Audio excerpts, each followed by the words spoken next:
Today, I'd like to talk to you about trust in relation to storing and using personal data.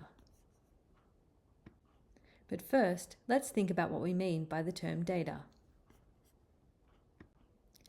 Data is everywhere, and lots of different types of people and organisations collect and use it for many different purposes. The Bureau of Meteorology collect data about weather patterns in order to make predictions, which is how we get weather reports. Town planners collect data about traffic patterns to help improve road usage and build more public transport where it's needed.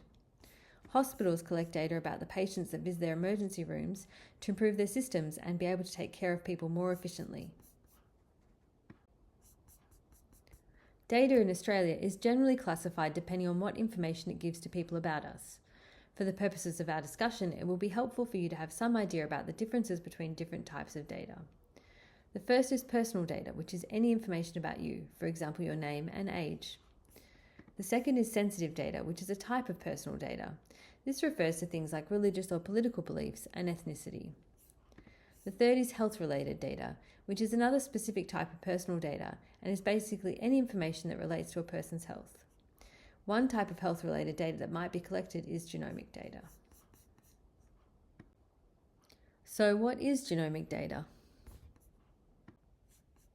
Genomic sequencing is a technique that is used to read DNA. It finds the order of the letters of a person's DNA one by one. The DNA sequence can be referred to as genomic data. There are a lot of letters to be read, which means that genomic sequencing can produce a lot of data. Once the DNA sequence is obtained, the genomic data can be used by doctors and scientists to help identify the cause of genetic disease in patients. Doctors and scientists look for changes in the DNA called variants that are different between people with disease and people who are healthy. These changes might be very small, like spelling mistakes, or bigger where large runs of letters are missing. Although the genomic data may be created in order to identify the cause of a patient's genetic condition, that data can be used for other purposes.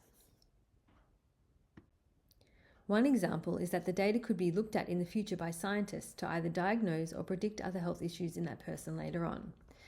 The information could also be useful for family members to check if they have or are likely to develop the same condition. The data could also be used for research purposes to advance scientific knowledge in the field or help improve the health of others. This research may be conducted by doctors or scientists who work in a hospital or research institute. Research may also be conducted by researchers who work for pharmaceutical or other commercial companies. In all cases where research is being conducted, the data will be de-identified by removing the information that could identify you, so the researchers won't know who the genomic data belongs to. There may be others who want to access genomic data.